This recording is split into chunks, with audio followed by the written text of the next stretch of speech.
ఏది అయినా ఆచి చికెన్ మసాలా. కేంద్ర మంత్రి బండి సంజయ్ కుమారుడు బండి భగీరథ్ పై అమ్మాయి తల్లి బహిరంగ లేఖ రిలీజ్ చేసింది. తన కూతురుపై భగీరథ్ చేసిన అఘాయిత్యం, ఆ టైం తన కూతురు పడిన ఆవేదన, తమకు పోలీస్ స్టేషన్లో ఎదురైన ఇబ్బందులపై లేఖలో పేర్కొన్నారు. కావాలనే తన బిడ్డపై చేస్తున్న దుష్ప్రచారం, తమ కుటుంబానికి పొంచి ఉన్న ముప్పు వంటి పలు అంశాలపై ఈ లేఖలో ఆమె ఆవేదన వ్యక్తం చేశారు. 2025లో తమ కూతురికి బండి భగీరథ్ పరిచయమైనట్లు పేర్కొన్నారు. మొదట స్నేహితులాగా ఉన్నా క్రమంగా తమ కూతురుని మానసికంగా లోబర్చుకుని చదువుకోకుండా డిస్టర్బ్ చేశారని గుర్తించినట్లు తెలిపారు. మే 8వ తేదీన పేట్ బషీరాబాద్ పోలీస్ స్టేషన్లో ఫిర్యాదు చేసేందుకు తన కూతురుని తీసుకుని వెళ్లామని, కానీ పోలీసులు ఎంత వేడుకున్నా ఫిర్యాదు తీసుకోకుండా గంటల తరబడి వెయిట్ చేయించారని తెలిపారు.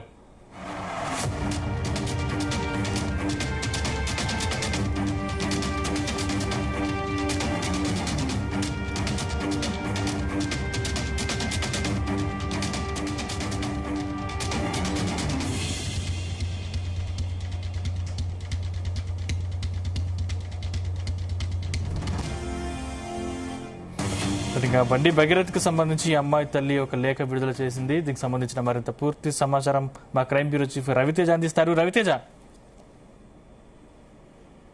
తన కూతురుపై బండి సంజయ్ కొడుకు చేసిన అఘాయిత్యం, తన మైనర్ కూతురు పడిన ఆవేదన, తమకు పోలీస్ స్టేషన్ లో ఎదురైనటువంటి ఇబ్బందులు, బండి సంజయ్ బెదిరింపులు, కావాలని తన బిడ్డపై చేస్తున్నటువంటి దుష్ప్రచారం, పరారీలో ఉన్న బండి భగీరథ్ మరియు అతని తండ్రి సంజయ్ వలన తమ కుటుంబానికి పొంచి ఉన్న హాని వంటి పలు అంశాలపైన తల్లి ఆవేదన వ్యక్తం చేస్తూ ఈ 4 పేజీల లేఖ మీడియాకు రిలీజ్ చేయడం జరిగింది.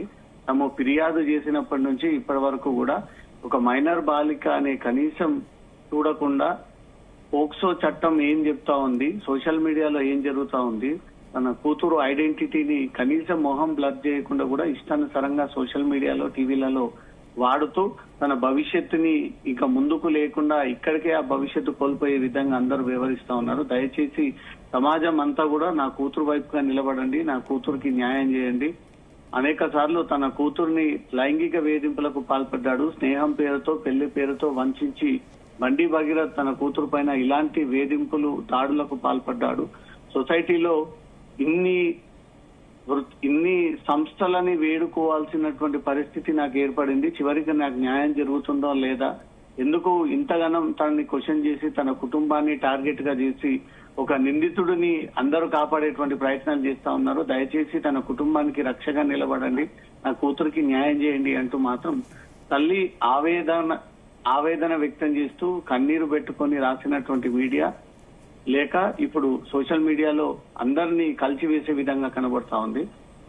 బాధితురాలి తల్లి ప్రకటించినటువంటి సారాంశాల ప్రకారంగా భరించలేనటువంటి తీవ్ర వేదన అనుభవిస్తున్నప్పటికీ ఒక మైనర్ కుమార్తె, బాధితురాలైన మైనర్ కుమార్తె యొక్క నిస్సహాయ తల్లిగా ఈ ప్రకటన జారీ చేయాల్సి వస్తుంది. నా కుమార్తెకు రక్షణ, గౌరవం, భవిష్యత్తును పొందే అర్హత అందరిలాగే ఉంది. మేము ఒక సాధారణ మధ్యతరగతి కుటుంబానికి చెందిన వాళ్ళము, మాకు ఎలాంటి రాజకీయ అండదండాలు లేవు. కానీ ఈ రోజు మా బిడ్డను కాపాడుకోమని, మా న్యాయ పోరాటాన్ని వినమని సమాజంలో వ్యవస్థలను వేడుకోవాల్సినటువంటి దారుణమైన పరిస్థితి వస్తుందని కలలో కూడా ఊహించలేదు. ఈ ప్రకటన పగతోనూ ప్రచారం కోసమో చేయడం లేదు, నిజాలతో మా బాధను అందరికీ తెలియపరచడానికి ఈ ప్రకటన జారీ చేస్తా ఉన్నాను. 2025 సంవత్సరంలో నా కూతురుకి బండి సంజయ్ కొడుకు బండి భగీరథ్తో పరిచయం ఏర్పడిందని నా కూతురు చెప్పింది. మొదట్లో సాధారణంగా పరిచయం ప్రారంభమై ఆ తర్వాత బండి సంజయ్ కొడుకు భగీరథ్ పదే మాట్లాడటము, బలవంతంగా ఒప్పించడంతో పాటు అనేక రకాల ప్రలోభాలకు గురి చేయడం వలన నా కుమార్తె ఆయనపై మానసిక ఆధారపడటం జరిగింది. కానీ మా కుమార్తెను మాయమాటలు చెప్పి మానసికంగా లొంగ తీసుకొని పూర్తిగా బండి భగీరథ్ నియంత్రణలోకి వెళ్లిపోయే విధంగా తను వ్యవహరించాడు. తన ఇష్టం లేకపోయినా అనేక సార్లు తీవ్రంగా ప్రతిఘటించిన సందర్భాల్లోనూ శారీరక సంబంధం కోసం బండి భగీరథ్ పదే తన కూతురు పైన ఒత్తిడి తీసుకొచ్చాడు. నా కుమార్తె చెప్పిన సంఘటనలు విన్న తర్వాత మాటల్లో చెప్పలేనటువంటి బాధ కలిగింది. ముఖ్యంగా 2025 డిసెంబర్ 31 తేదీన రాత్రి 2025 జనవరి 1 తెల్లవారుజామున మొయినాబాద్ లో తనపై దాడి జరిగిందంటూ కూడా తన కూతురు స్వయంగా తనకు తెలిపింది. ఈ రోజుకు తనకు ఇష్టం లేకున్నా మద్యం సేవించాలని ఒత్తిడి తీసుకొచ్చిన భగీరథ్ ఆ స్థితిలో ఉన్నప్పుడు అనుచితమైన ప్రవర్తనకు దిగాడు, బలవంతంగా శారీరక దాడి చేశాడంటూ తన కూతురు స్వయంగా ఈ విషయాన్ని నాకు తెలియజేసింది. అదే విషయం పైన ఫిర్యాదు చేశాను. పోలీసులు ఇదే విషయం పైన కేసు ఇన్వెస్టిగేషన్ చేస్తా ఉన్నారు. తన కుమార్తెతో అనేక సార్లు శారీరక సంబంధం కోసం పదే పదే బండి భగీరథ్ ఒత్తిడి తీసుకొచ్చాడు. ఆ రోజు జరిగినటువంటి సంఘటనలు గుర్తు చేసుకున్న ప్రతిసారి ఆమె కళ్ళల్లో భయం ఇప్పటికీ కనిపిస్తా ఉంది. బండి సంజయ్ కొడుకు భగీరథ్ ఆ తర్వాత తన చాట్ ద్వారా మొబైల్ ద్వారా పదే పదే క్షమాపణలు చెప్పినటువంటి ఆధారాలు కూడా పోలీసులకు సమర్పించాను. బాధ కలిగించినట్లు అంగీకరించి క్షమించమని బండి భగీరథ్ వేడుకున్నాడు. బండి సంజయ్ కొడుకు పంపిన మొబైల్ చాట్ చదువుతున్నప్పుడు నా కుమార్తె ఆవేదన ప్రతి లైన్ లో కల్లారా కనిపించింది. 2026 జనవరిలో ఈ సంఘటన తర్వాత నా కుమార్తె మరింత మానసిక స్థితికి క్షీణించింది.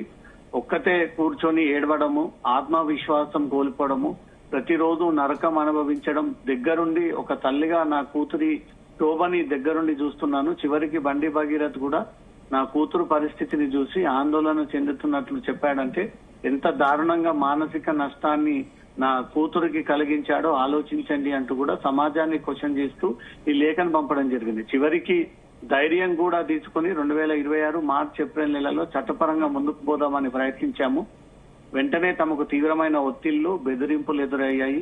ఆ తర్వాత మా కుటుంబం పైన బ్లాక్ మెయిల్, దోపిడీ వంటి అసత్య ఆరోపణలతో ఒక ఫిర్యాదు నమోదు చేశారు. బండి భగీరథ్ ప్రతినిధిగా చెప్పుకుంటూ 2026 ఏప్రిల్ 22వ తేదీన సంగప్ప అనే వ్యక్తి మా నివాసానికి వచ్చి మాట్లాడాడు.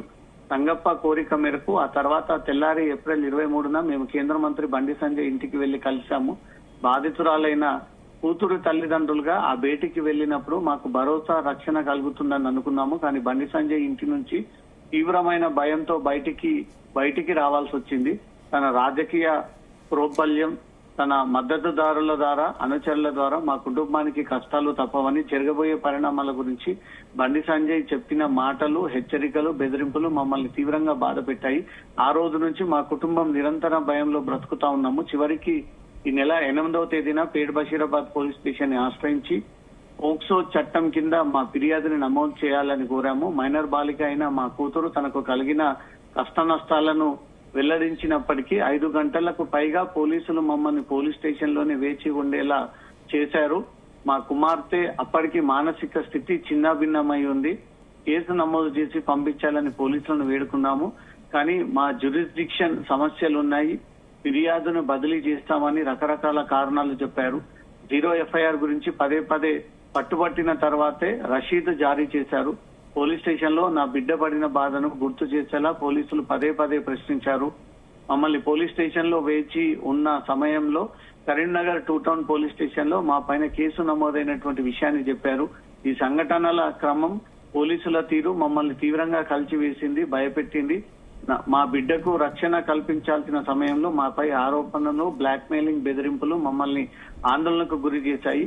అందుకే police station CCTV footage, general dairy ఎంట్రీలు, FIR డేటా, స్టేషన్ రికార్డులు, ఫిర్యాదులు, మెమంటో రిజిస్టర్ వంటి ఇతర ఎలక్ట్రానిక్ ఆధారాలను భద్రపరచాలంటూ మేము ముందుగానే పోలీసులకు ఒక రిక్వెస్ట్ పెట్టుకున్నాము. మా మైనర్ కుమార్తెకు జరిగినటువంటి ఇంతటి ఆవేదన ఇంకొక ఏ బిడ్డకు కలగకూడదు. కావాలనే కొందరు దీనిని వ్యక్తిగత సమస్యగా చిత్రీకరించేటువంటి ప్రయత్నం చేస్తా ఉన్నారు. మొదట పోలీసులు బాధితురాల ఆరోపణలు స్పష్టంగా చెప్పినట్టుగా బెయిల్ పొందగలిగే నిబంధనలు మాత్రమే చేర్చారు. ప్రజల ఆందోళన, ఆ తర్వాత ప్రత్యేక దర్యాప్తు సంస్థ ఏర్పాటు చేసి మా కూతురు నుంచి మరోసారి వివరమైన వాంగ్మూలం నమోదు చేసి తీవ్రమైనటువంటి సెక్షన్లని నమోదు చేశారు. అయినప్పటికీ నిందితుడు బండి భగీరథ్ బయట ఇంకా స్వేచ్ఛగా తిరుగుతున్నాడు. మరోవైపు మా కుటుంబం పైన సామాజిక మాధ్యమాల ద్వారా, వ్యక్తుల ద్వారా జరుగుతున్న బెదిరింపులు, దాడులు మాకు తీవ్రమైనటువంటి భయాన్ని కలిగిస్తా ఉన్నాయి. మా బిడ్డపై జరిగిన దాడిని నిష్పక్షపాతంగా, స్వతంత్రంగా, న్యాయబద్ధంగా విచారణ జరగాలని మేము కోరుతా ఉన్నాము. మా మైనర్ బిడ్డ ఫోటోలను, ఆమె గుర్తింపుని బయటకు వచ్చేలా సామాజిక మాధ్యమాల్లో కొంతమంది ప్రయత్నం చేస్తా ఉన్నారు. మైనర్ గుర్తింపుని, గౌరవాన్ని కాపాడడం పోక్సో చట్టం బాధ్యత మాత్రమే కాదు, సమాజం యొక్క నైతిక బాధ్యత అని వేడుకుంటున్నాము. మా బిడ్డ పుట్టినరోజు సంబంధించి కావాలనే న్యాయపరమైన విచారణ ఆలస్యం చేసే ప్రయత్నం చేస్తా ఉన్నారు. స్పష్టంగా మా కూతురు మైనారిటీ తెలియజేసే పత్రాలు ఉన్నప్పటికీ కావాలనే ఈ ప్రభుత్వం ఈ రాదాంతం చేస్తా ఉంది. ఒక బాధితురాలైన తల్లిగా చేతులు జోడించి వేడుకుంటున్నాను. దేశంలో ప్రతి ఒక్కరికి లభించాల్సినటువంటి సమన్యాయం, నిష్పాక్షిక దర్యాప్తు మాకు కలగాలని, దొరకాలని, చట్టం ముందు అందరూ సమానమైన అంశాలను మేము కోరుతా ఉన్నామంటూ కూడా 5 పేజీలతో కూడినటువంటి ఈ లేఖను మీడియాకు రిలీజ్ చేయడంతో తన కలిగినటువంటి ఆవేదన, తన కూతురు పడుతున్నటువంటి కష్టాలన్నింటిని కూడా దీంట్లో పొందుపరిచి ఈ మీడియాకు రిలీజ్ చేయడం జరిగింది. Sandeep. Right, thank you Raviteja.